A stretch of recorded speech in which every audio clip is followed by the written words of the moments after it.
People act like singleness is a curse, but what if it's actually God's divine advantage?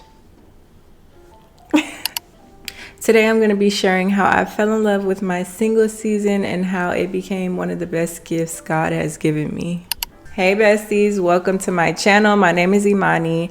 I am growing spiritually, mentally, and physically while walking with God. Here we talk about wellness, we talk about faith, and we talk about living in purpose, even in your singleness.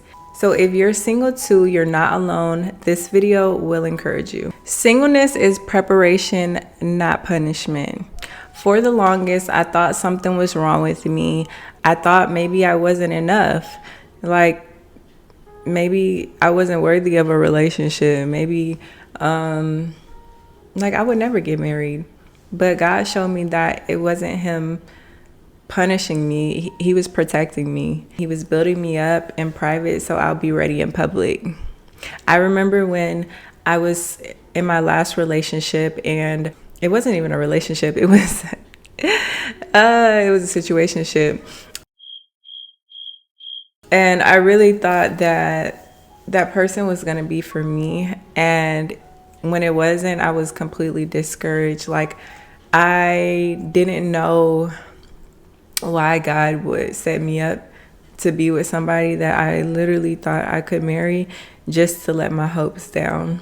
And then I realized, Imani, you're not even ready. You're not ready to be in a relationship. You're not ready to be married. Why are you trying to pursue a relationship or even a situationship and you're not ready to be married? I later realized that you're just trying to be in a relationship to fill that void, right? So every time I would get in a relationship, God literally redirected me. It's like he would give me better each and every time. And until I got to the point where I know what a godly husband should look like, and I'm not gonna settle. I'm glad none of those relationships worked out. Now I'm in the season of just learning to love God so I would know how to love my husband. If I can't love God consistently, what makes you think that I can love my husband consistently? There's no logic there. If I'm in and out with my relationship with God, 9 times out of 10, when I get a husband, I'm going to be in and out with him, not only, but I'm going to be in and out, definitely in and out with God. So I'm not going to put him in the center of my relationship. So I want to make sure that I'm strong enough physically, mentally, and spiritually with God before I enter into a union, because the whole purpose of marriage is for us to build together. If I come in halfway, he comes in halfway, that's not going to be powerful. If I come in whole and he comes in whole, then the enemy is going to be mad. He's going to be so upset. That's what I want. So I am so grateful that God redirected me in all of those relationships. Number 2, learning to love myself as God loves me. For the longest, I've always sought validation from other people, and I didn't even realize it till I got in my 20s and I got close to God and he hid me. Yes, he hid me. And for the girls that know, okay, he hid me. I would go out, and I'm not trying to say oh, I'm the prettiest thing out there. I don't even, no, I would go out and attract absolutely nobody. And I'm like, oh my word. This is not what I'm used to. I'm not saying when I went out, I attracted everybody, but when I went out, I would still get some sort of attention, even from guys or girls. And to the point where it was nothing. It was like a drastic change. And I noticed it when I changed my faith, when I changed my relationship with God. And my godmom, she told me, oh, you're being hidden. And I was like, oh, that makes sense. Now I don't even track the same guys anymore. I don't even track the same friends anymore. And so I started to see it as a gift. I'm like, wow, I feel special. I feel special. Like, God, you really think of me as treasure. Like, you're hiding me in plain sight. I think it's a beautiful thing. And so with that, it actually opened up the door to a lot of skeletons. I realized that you are very hyper focused on validation. If you're not getting any validation, all of a sudden the enemy started feeding me with negativity. Oh, you're not pretty enough. Oh, you are not good enough. You're not smart enough. You're not this. You're not that. Because I was hidden. And now I have to create my own identity again, but with God this time. I have to show up as a different person. You guys do not know how hard that was, unless you've been through it, to rebuild yourself back up. And now God is like retraining you, rebranding you. That's what I like to say, rebranding you into a whole different person, a child of God, a sister in Christ, his daughter. And so it feels so different, but I'm finding myself. That is the whole purpose of your singleness season. If you get into a marriage and you don't know who you are, you don't know your identity, and you are coming in worldly into a Christian relationship, you will still, seek validation. And that's how most marriages get messed up, because you're seeking validation from other people, and that's not the point of marriage. I had to stop waiting for someone to validate me. God said, daughter, you are enough. That's when I started dating myself. I started loving myself. I started getting in my word, creating hobbies, figuring out who I am as a child of God. All right, number 3, purpose does not start with marriage. It starts now. Why would you wait until you're married to start your purpose when you're not doing anything right now? Like, it's kind of like what I said earlier. If one person is whole and the other person is whole and they come together, it makes the union 10 times stronger. So your purpose doesn't have to be something extraordinary. Your purpose can simply be a discipleship, discipling others in your everyday life. Like, purpose can be something simple and small.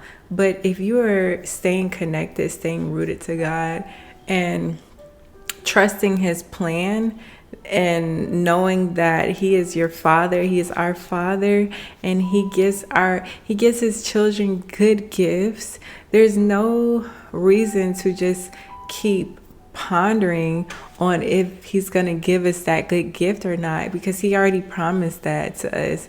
He already said that he would, right? So if he said that he would, why are we just thinking about it and just not doing anything until it gets here? No, get busy doing something. Whatever it is, whatever you feel in your heart, whatever you feel like God is telling you to do. And that's a part of getting to know him better too, learning how to hear his voice, him showing you what he has for your life.